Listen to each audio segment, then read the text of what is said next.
Imagine a sizzling, flavorful chicken burrito bowl, loaded with corn, black beans, salsa, and melted Mexican cheese, all cooked to perfection in just 10 minutes. Stay tuned to find out how to whip up this enticing dish in your Instant Pot in no time. Gather your ingredients, which include chicken, taco seasoning, chicken broth, corn, black beans, salsa, green chilies, and rice. Each plays a crucial part in creating the delicious flavor profile of this dish. Now, with everything ready, it's time to start cooking.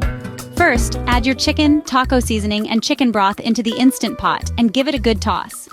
Next, throw in your corn, black beans, salsa, and green chilies. Without stirring, layer the rice on top. Now choose the manual or pressure cook setting. Set the pressure on high and time for 10 minutes.